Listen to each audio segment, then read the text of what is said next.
Hello students, welcome to the another lecture of your structure of atom. And yes, so last class we have discussed about above principle. So in that above principle we have learned so many things, that this is the basic principle that is based on what? That is based on that not based on the scientist name. It is a word, it is a German word, above, and that's meaning is what? Construction or to draw, right? That is the meaning. Okay, German word to draw. Now yes, तो हमने above principal discuss कर लिया था, जो भी इसके principles थे basically energy of orbital subshells and electron first occupy lower energy orbital, and then filling of electron, increasing order of energy of orbital, then subshells, and for knowing the energy of the orbital we have the rule, that is that n plus l rule. These all things we have discussed, right? And yes, if n plus l value will be same for both the element or the subshell, then we have to check the value of n. If the value of n for whichever the subshell is greater, that is having what? That is having the more energy, right? And electron will enter, how they will enter? As per the energy level. How they will enter? They will enter as per the energy level. Okay, so that more is the n plus l value, more is the energy, and if energy is more, electron will not enter in that particular level. So that's what we have discussed in the last class. We have discussed the energy order, how this energy order will change. This basically what happened, energy order is like 1s, and then this 2s, then 2p, then 3s, 3p, 4s, 3d, 4p, 5s and 4d. Likewise we'll do. If we write down अगर sorry, I will keep on speaking in English. So yes, तो जैसे कि for example हमको पता चल गया था कि एनर्जी कैसे इलेक्ट्रॉन सेल्स में एंटर करेगा. 1s में जाएगा पहले, फिर 2s में, फिर 2p में, 3s में, फिर 3p में, फिर 4s में, 3d में, 4p में, 5s में, देन 4d में. तो जब हम इलेक्ट्रॉन को ऐसे लिखते हैं 1s, 2s, 2p, 3s, 3p, 3d, 4s, 4p, 4d, 4f, and then 5s, 5p, 5d, 5f, like that ऐसे लिखते हैं जब इलेक्ट्रॉन को. और 5f के बाद अभी तक हमारा कोई शेल डिस्कवर नहीं किया गया है, तो हम इतने तक लिखेंगे 5f तक. तो इलेक्ट्रॉन कैसे एंटर करेगा? ऐसे इधर से जाएगा, ये ऐसे गया, देन अगेन यहाँ चले जाओ, फिर यहाँ से मतलब 1s में गया, देन अगेन यहाँ 2s में, then 2p, 3s, then 3p, 4s, then 3d, 4p, 5s, then 4d, 5p, 4s, right? ऐसे करके फिर यहाँ से ऐसे करके जाएगा इलेक्ट्रॉन की एंट्री. इस तरह से होती है, और यही कहा था अबाव ने, यही बेसिकली उनका प्रिंसिपल था. तो बेसिकली 3 चीज़ों पे डिपेंड करता था, एनर्जी ऑफ ऑर्बिटल, और you can say subshell, then energy electron first occupy lower energy, ये भी एक उसका पॉइंट था.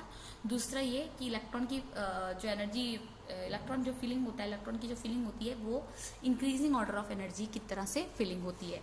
Now in this case this aufbau principle सब कुछ सही था, बट इसमें एक एक्सेप्शन है. One exception in this aufbau principle, that in single electron system we can not apply aufbau principle. मतलब सिंगल जब इलेक्ट्रॉन सिस्टम होगा, लाइक हाइड्रोजन है या फिर आपका हीलियम प्लस है, लिथियम प्लस है, तो यहाँ पर आप क्या होगा, ये अबाव प्रिंसिपल नहीं लगा सकते. आप अबाव प्रिंसिपल यहाँ पर यूज नहीं होगा, ठीक है? क्यों यूज नहीं होगा? क्योंकि यहाँ पर n की वैल्यू आपकी डिफरेंट बदलती जाएगी. तो यहाँ पर जो चीज़ होगी, आपकी एनर्जी डिपेंड किस पे करेगी? नॉर्मली आपकी एनर्जी किस पे डिपेंड करेगी? n प्लस एल वैल्यू पे, राइट? और यहाँ पर जो एनर्जी आपकी किस पे डिपेंड करेगी? आपकी एनर्जी डिपेंड करेगी सिर्फ n की वैल्यू पे. किस पे डिपेंड करेगी? n की वैल्यू पे डिपेंड करेगी, ठीक है? तो जो हमने पहले पढ़ा था उसमें हमने 2 चीज़ें देखी थी. So will understand this. जो हमने पहले पढ़ा था, we have seen 2 things, right? That is energy proportional है आपकी किसके साथ? n plus L, right? n plus L value से प्रोपोर्शनल है एनर्जी, ठीक है? एनर्जी आपकी n प्लस एल वैल्यू से प्रोपोर्शनल है. Okay, clear? Now first thing. Now the second thing is what? That energy जो है, हाँ, जब आपका एक्सेप्शन आ गया. एक्सेप्शन क्या था? एक्सेप्शन ये था कि जो अबाव प्रिंसिपल है, हाइड्रोजन सिंगल इलेक्ट्रॉन, जिसमें सिर्फ एक इलेक्ट्रॉन होता है, सिंगल इलेक्ट्रॉन स्पेसीज के लिए फॉलो नहीं करता। For example hydrogen, helium plus, helium जब प्लस होगा तो उसमें कितने इलेक्ट्रॉन होंगे? नॉर्मली हीलियम में 2 इलेक्ट्रॉन होते हैं, ठीक है, 1s2 होता है, तो प्लस हो गया तो एक इलेक्ट्रॉन निकल गया तो 1s1। वैसे ही लिथियम 2+, ठीक है, वैसे ही बेरिलियम 3+, मतलब सिंगल इलेक्ट्रॉन स्पेसीज के लिए वैलिड नहीं है। तो यहाँ पर क्या होता है, आपकी जो एनर्जी होती है वो डायरेक्टली प्रोपोर्शनल होती है एन के, किसके? एन। एन क्या है आपका? Principal quantum number. तो यहाँ पर क्या लिखा है, here we can consider energy as per N value. और आप कैसे डिसाइड करोगे? आप ये नहीं बोलोगे देखो हाइड्रोजन है, हीलियम है, लिथियम है। अब आपको मैं पूछूं, हाइड्रोजन है, हीलियम प्लस है, लिथियम 2+ है। हाइड्रोजन आपको पता है इसका क्या होता है, एन की वैल्यू 1 होती है। हाइड्रोजन है ना आपका, हाइड्रोजन में आपका क्या होगा, आपका क्या है देखो 1s1, तो यहाँ पर एन की वैल्यू 1 हुई। यहाँ पर ये है 1s2 पर ये प्लस है तो 1s1 ही होगा, तो यहाँ पर भी एन की वैल्यू क्या होगी? 1। यहाँ पर लिथियम क्या है आपका?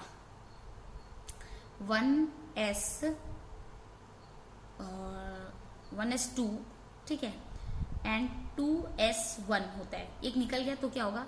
1s2 2s0, 0, ठीक है, 0 हो जाएगा। तो यहाँ पर क्या है, जो इसकी वैल्यू है, here we can consider the energy as per N value. N value के हिसाब से हम एनर्जी कंसिडर करेंगे। तो हम ये बोलेंगे कि हीलियम और H, इन दोनों की एन की वैल्यू क्या है? 1 है, इसकी भी एन की वैल्यू क्या है? 1 है। हीलियम, तो देखो हमारे पास ये हीलियम लिथियम था, ये हो गया 1s, ठीक है। हाँ, अब सॉरी ये वाला चीज अभी मत देखो, आप देखो यहाँ पर हमारा हीलियम लिथियम, इसका एन की वैल्यू क्या होगी? 1, इसकी भी एन की वैल्यू 1, तो इन दोनों की एनर्जी लेवल क्या होगी? सेम हो गई, ठीक है। आप बोलोगे एनर्जी सेम है, ठीक है। और अगर नॉर्मल लिथियम की बात करो तो यहाँ पर 2s1 था, पर अभी तो 2s0 हो गया, ठीक है। तो 2s था, 2s 1s, किसकी ज्यादा बड़ी वैल्यू होगी? एन की वैल्यू बड़ी इसकी है तो इसकी ज्यादा एनर्जी होगी, ठीक है। तो एनर्जी की वैल्यू डायरेक्टली एन पे डिपेंड करेगी। और अगर मैं पूछूं आपको 1s 2s 2p, तो ये 2s और 2p किसकी एनर्जी, ये दोनों एन की वैल्यू क्या है? एन की वैल्यू 2 है, इधर भी एन की वैल्यू 2 है, तो ये दोनों की एनर्जी लेवल क्या होगा? सेम होगा, ठीक है। वैसे ही 3s और 3p 3d, इन सबकी भी एनर्जी लेवल सेम होगी, क्या होगी? एनर्जी लेवल सबका सेम होगा, क्योंकि एन की वैल्यू सेम है। तो एन की वैल्यू पर डिपेंड करे, एन की वैल्यू अगर ज्यादा है, यहाँ पर देखो अगर आप 1s देखो और 2s देखो, तो 1s 2s किसकी वैल्यू ज्यादा है? एन की वैल्यू इसकी ज्यादा है, तो इसकी एनर्जी ज्यादा होगी, ठीक है। तो वही जब ऐसा आपको सिंगल इलेक्ट्रॉन जब सिस्टम आ जाए तो आपको क्या चेक करना है? सिंपल जब सिंगल इलेक्ट्रॉन जब सिस्टम आ जाएगा तो आपको 2 ही चीज चेक करनी है, that is what, in single electron species we can't apply, aufbau principle apply नहीं होता है। For example hydrogen, helium, lithium, we can consider energy as per N value. Energy जो होती है वो आपकी प्रोपोर्शनल होती है एन वैल्यू से। किसकी प्रोपोर्शनल होती है? एन वैल्यू के प्रोपोर्शनल होती है।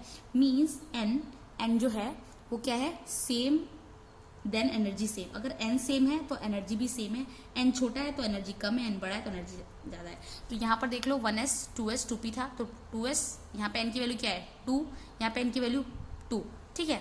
तो both will have the same energy, इन दोनों की क्या होगी? एनर्जी बिल्कुल सेम होगी। तो ये ही था जो एक एक्सेप्शन था अबाउ प्रिंसिपल का, कि जब सिंगल इलेक्ट्रॉन स्पीसीज आ जाता है तो हम अबाउ प्रिंसिपल को अप्लाई नहीं कर सकते हैं, ठीक है। तो आई थिंक ये बातें अभी तक यहाँ तक क्लियर हो गई होंगी। Now we are going to understand, that is what we are going to understand one important rule, that is the, हमने अभी तक क्या पढ़ लिया? हमने आपका पॉलीज एक्सक्लूजन प्रिंसिपल पढ़ लिया, हमने आपका अबाउ प्रिंसिपल पढ़ लिया। Now the next thing we are going to study is the Hund's rule. Okay, Hund's rule of maximum multiplicity पढ़ने वाले हैं।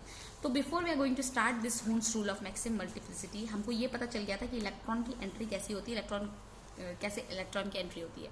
तो हमने ये पता चल गया था, हमारे पास ऐसा कुछ आ गया था 1s2 2s2 2p6, राइट, ऐसा देखते हैं। हाँ यस, अभी क्लियर है। सो 1s2 2s2 2p6 3s2 3p6, ठीक है, 3s2 3p6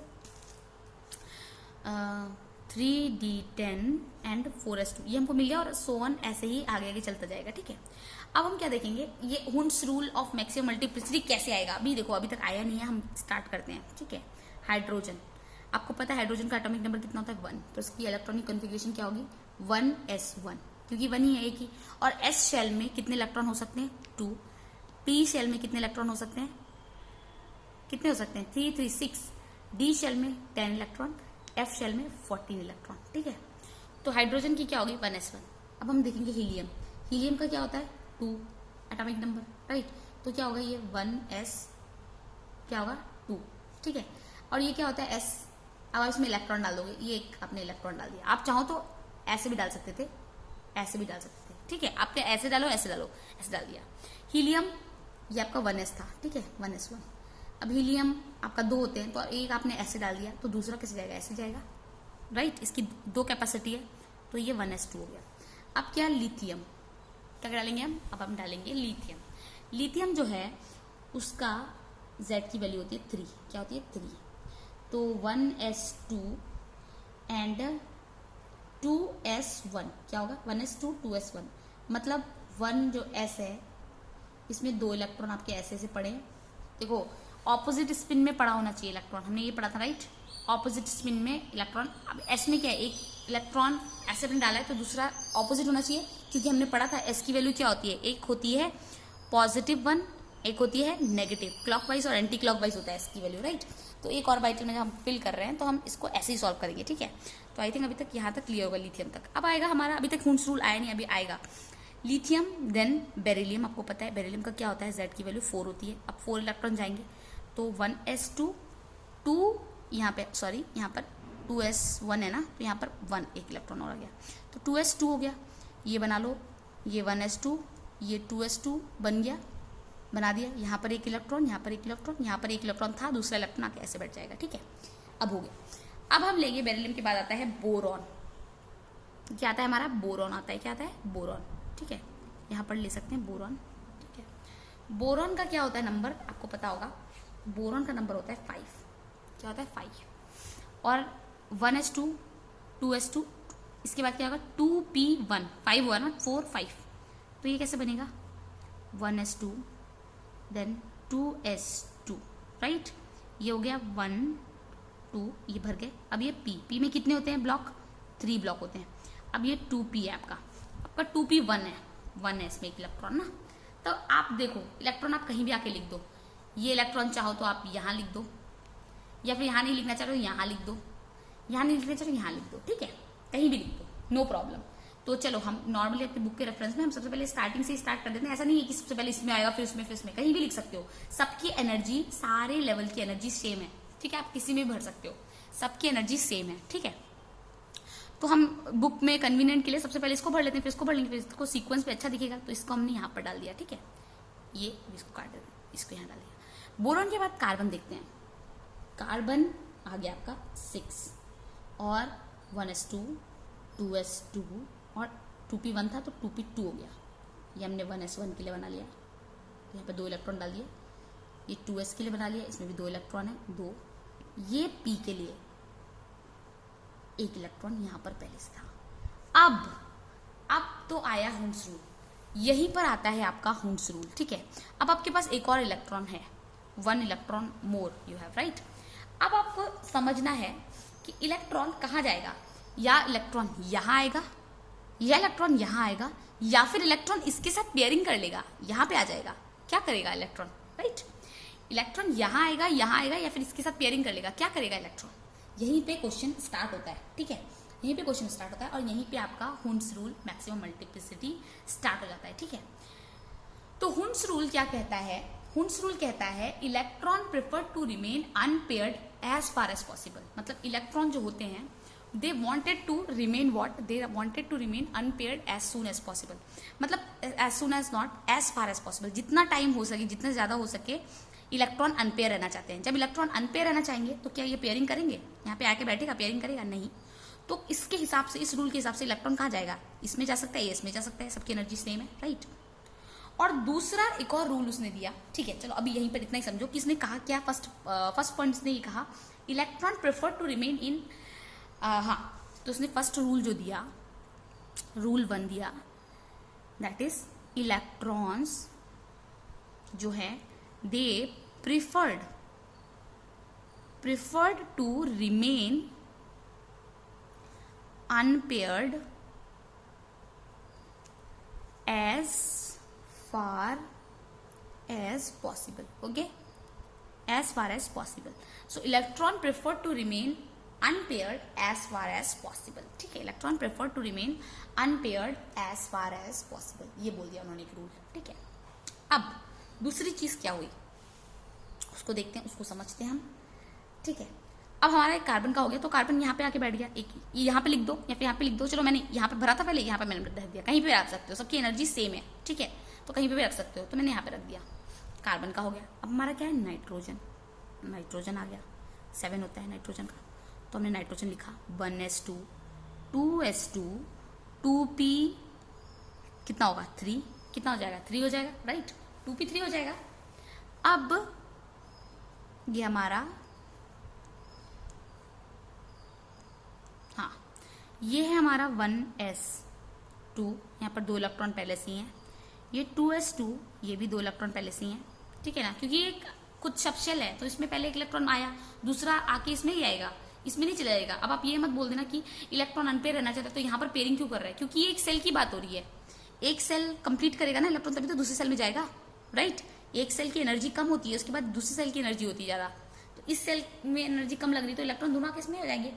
अब ये पेयर ऐसे ऑपोजिट स्पिन इसलिए कर रहे हैं क्योंकि स्पिन हमारे पास 2 नेगेटिव, एक पॉजिटिव एक नेगेटिव होता है, कभी वो साथ में नहीं आ सकते. राइट, इसलिए हमारे पास 2 वैल्यू होती है, एक पॉजिटिव स्पिन की वैल्यू होती है और एक हमारे पास क्या होती है, नेगेटिव स्पिन की वैल्यू होती है. राइट, अब देखो नाइट्रोजन 3 है, यहाँ पर 1 आ गया, 2 आ गया और तीसरा 3 आ गया. नाइट्रोजन तक भी कोई दिक्कत नहीं है हमको. ठीक है, हो गया.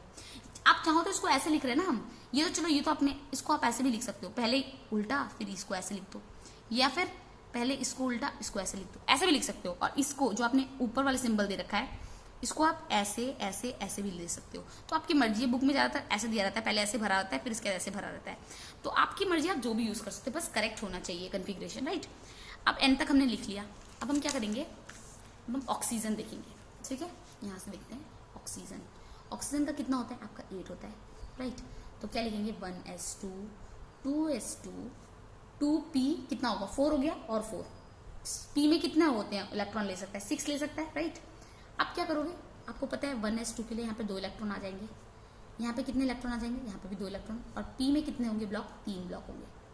तो आपके पहले से नाइट्रोजन के केस में 3 भरे हुए थे. अब क्या होगा, अब स्टार्ट होगी पेयरिंग. अब इलेक्ट्रॉन क्या होंगे, अब पेयर होंगे, क्योंकि ऑलरेडी तीनों ऑर्बिटल क्या हो गए हैं, क्या हो गए हैं आपके पेयर हो चुके हैं. राइट, तीनों ऑर्बिटल में ये हो गया. अब ये जो सेकेंड रूल ये था, electron in subshell are paired only. ठीक है, when all the orbitals of shell is half filled with parallel spin. अब आप ये बोल रहे थे. राइट, एक और चीज, अब जब हमने नाइट्रोजन के लिए किया था, राइट, तो हमने नाइट्रोजन के लिए किया, आपने बोला कि हम ऐसे क्यों नहीं भर रहे इलेक्ट्रॉन को, ऐसे भी तो भर सकते हैं ना.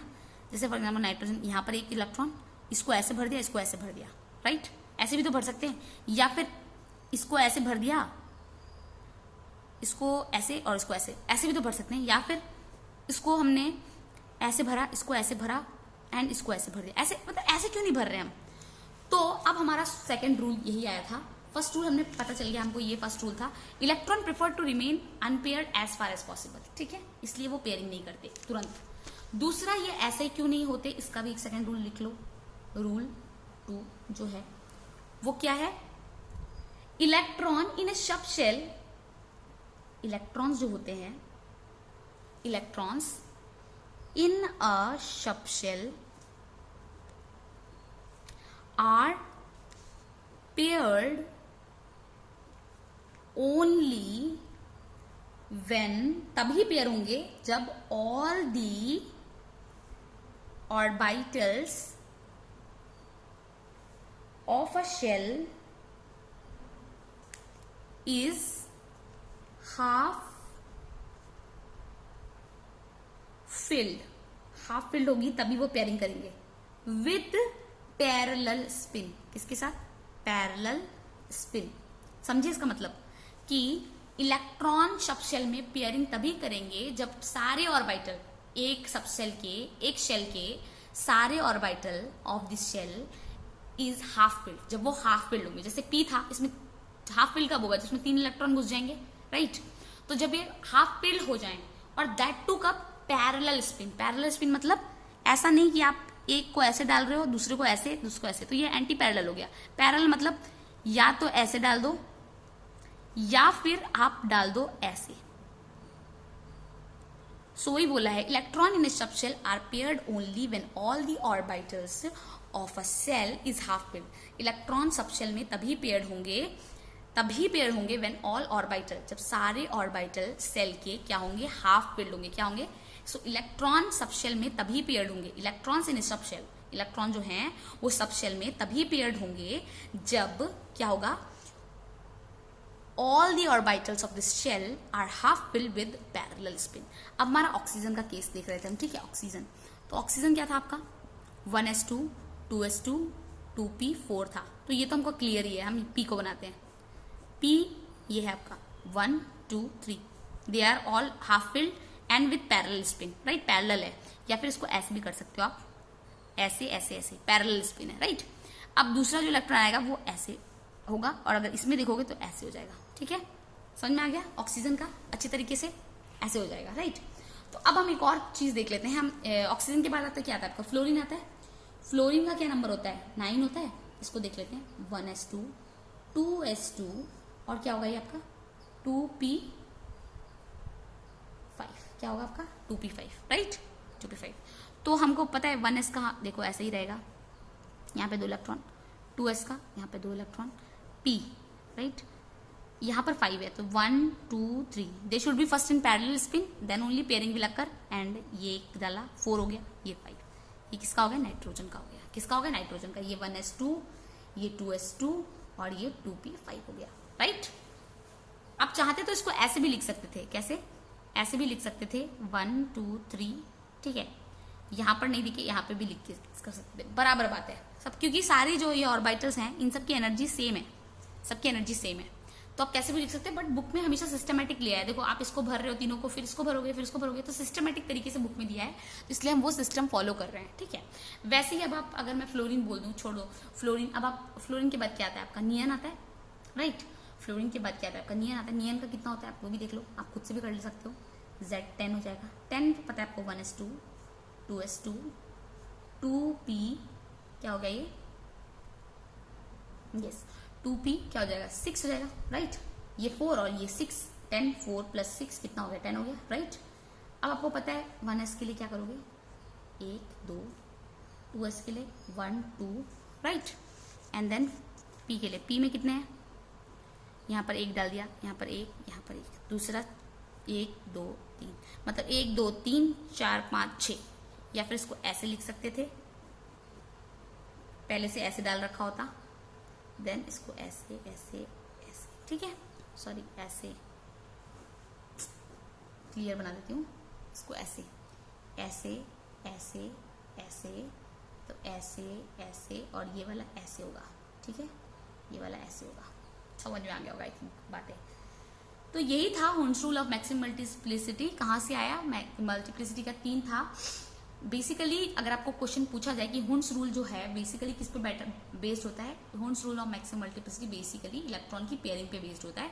अगर मल्टीपल चॉइस क्वेश्चन में अगर इस तरह का सवाल पूछता है कि हुन्स रूल ऑफ मल्टीप्लिसिटी किस पे बेस्ड है, तो वो पेयरिंग पे बेस्ड है। इलेक्ट्रॉन की पेयरिंग किस पे, इलेक्ट्रॉन की पेयरिंग पे बेस्ड है, ठीक है, इलेक्ट्रॉन पेयरिंग पे बेस्ड है, राइट। तो यही चीज जो मैंने आपको अभी लिख के समझाई है, ये मैंने पूरे नोट्स में बता के दे रखी है। मैं इसको आपको डिटेल में समझा भी दूंगी और मैं आपको नोट्स भी भेज दूंगी, तो आपको कोई टेंशन लेने की जरूरत नहीं है कि मैंने यहाँ पे लिख के इसलिए समझाया क्योंकि रूल्स हैं, rules we have to make it very clear, otherwise you people don't understand what I am talking about, right. तो यही था Hund's rule of maximum multiplicity जो मैंने आपके नोट्स बना रखे हैं। तो Hund's rule of maximum multiplicity मैंने आपको हाइड्रोजन का केस बता दिया, हीलियम का केस बता दिया, लिथियम का केस बता दिया, देन बेरिलियम का केस बता दिया, बोरॉन का केस बता दिया, कार्बन का केस बता दिया। उसके बाद यही जो 3 रूल्स थे, ठीक है, आप चाहो तो यहाँ पर भी अलग से रूल्स लिख सकते हो, ठीक है। रूल्स थे, हुन्स रूल के रूल्स थे। फर्स्ट यही था, electron prefer to remain electrons prefer to remain unpaired as far as possible. जितना टाइम हो सके इलेक्ट्रॉन चाहता है वो अनपेयर्ड रहे, ठीक है, इन अ शेल, ठीक है, इन अ सब शेल, ठीक है। आप अगर एस की बात करो तो ऐसा नहीं है एस में डाल गया तो फिर आप पी में डाल दोगे, क्यों नहीं डाल पाओगे, क्योंकि मैंने उसका रीजन भी बता दिया आपको, क्योंकि एस में डाल दिया उसके जो आप 1s में डाला 2s में एनर्जी लेवल वेरी कर जा रहा है, तो 1s आपका एक ऑर्बिटल है, एक सब शेल है, राइट, उसमें पहले फिल कर लोगे, उसके बाद दूसरे शेल में जाएगा। अब पी में क्या था, 3 अलग अलग ऑर्बिटल थे, तो उन सबकी एनर्जी सेम थी, एनर्जी सेम थी तभी इसमें पेयरिंग और हुंड्स रूल काम आया, ठीक है। तो ये चीज 1s और 2s के लिए मत कंबाइन करना कि हम पहले यहाँ पे डालेंगे एक, यहाँ पे एक, फिर यहाँ पे पूरा फिल करेंगे, ऐसा नहीं होता। नाउ दूसरा पॉइंट हमारा ये था कि इलेक्ट्रॉन इन ए सबशेल, जो इलेक्ट्रॉन्स होते हैं सबशेल के अंदर, आर पेयर्ड ओनली, तभी पेयर होंगे when all the orbital of shell, जब और orbital of shell is half filled with parallel spin. Parallel spin वाली कॉन्सेप्ट मैंने आपको अच्छे समझा दी, राइट, वो भी यहीं पे लिखा है।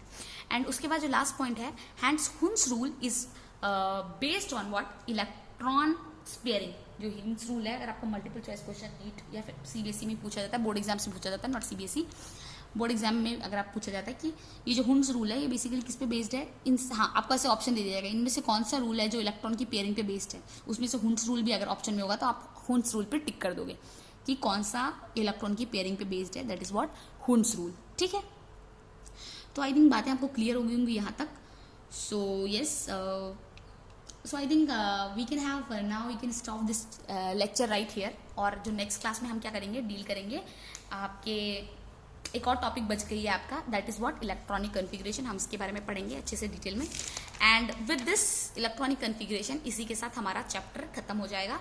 एंड या 2 more numerical are there in your book, I have searched, जो कि मैं आपको सॉल्व कराने की सोच रही हूँ, वो मैं आपको कराऊंगी नेक्स्ट वीडियो में। वो न्यूमेरिकल भी सॉल्व करा देंगे, 2 आपकी बुक का इंडेक्स क्वेश्चन है 2, उसको सॉल्व कराते ही हमारा ये चैप्टर जो है एटॉमिक स्ट्रक्चर मेरे तरफ से कंप्लीट हो जाएगा और आपका पार्ट पढ़ने का बच जाएगा। और अगर एक्सरसाइज की क्वेश्चन भी आप खुद से सॉल्व करना शुरू कर दें, ताकि कोई डाउट हो तो आप मुझसे पूछ सकते हैं, ठीक है। So yes student, this is for the today's class. And आप लोग पढ़ाई करते रहिए, आप लोग के एग्जाम्स नजदीक आ रहे हैं। And yes, once we complete this chapter, उसके बाद हम आपका फर्स्ट चैप्टर हमने पढ़ा दिया है, सेकंड चैप्टर भी हमारा कंप्लीट हो जाएगा नेक्स्ट वीडियो तक। उसके बाद जो हम चैप्टर पढ़ेंगे वो हमारा होगा third chapter, that is element classification and periodicity. बहुत सिंपल चैप्टर है, जल्दी से जल्दी खत्म करने की कोशिश करेंगे, ठीक है। So this is for the today's class. Thank you student, thank you.